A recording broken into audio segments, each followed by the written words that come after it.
The Women of 1862. I'm your trainer, Lori Coffey. The role of mother for a woman in 1862 was a two-edged sword, full of both love and tragedy. Phoebe Denton Ellsworth of Malta in New York knew it all too well, the tragic side. Her husband, Ephraim, was a tailor and worked over the store opposite the Malta Hotel.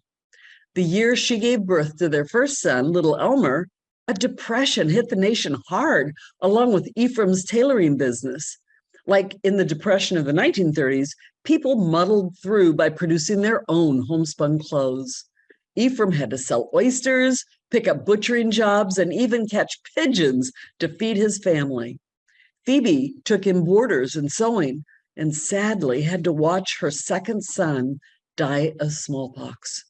For the rest of his young life, young Elmer was haunted by their poverty, struggling between duty to care for family and his inclination to be heroic. Elmer grew to become a Zouave colonel in the local militia, bringing in the Zouave-style uniforms and fighting ability to his trainees. Ellsworth Unit became a nationally famous drill team.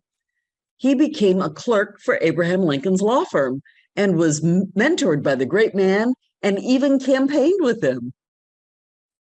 A month after war was declared, Elmer's father was in the telegraph office waiting for war news when the operator burst into tears.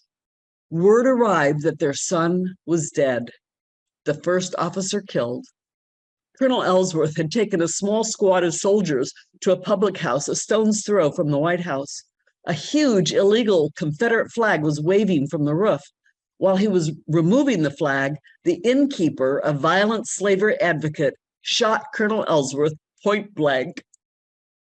When President Lincoln heard the news, he burst into tears and concealed his face in his handkerchief. After composing himself somewhat, he invited a reporter who was waiting nearby to join him at the table. "I will make no apology for my weakness," he said. "I knew poor Ellsworth well and held him in high regard." His vicious murder aroused passions throughout the country to support the war effort to free the slaves. And a lot of people named their babies after him. Do you have an Elmer Ellsworth in your family tree? I have two, one on each side. I knew he had to have been somebody. Phoebe outlived her son by 25 years. Ephraim followed shortly after her. They're buried near his memorial sculpture described to the 8,000 people who attended his funeral as an obligation sacredly due to perpetuate the memory of a career which shall be an inspiration. Nice, but little solace for a grieving mother, like so many others would be before the last shot of the war sounded.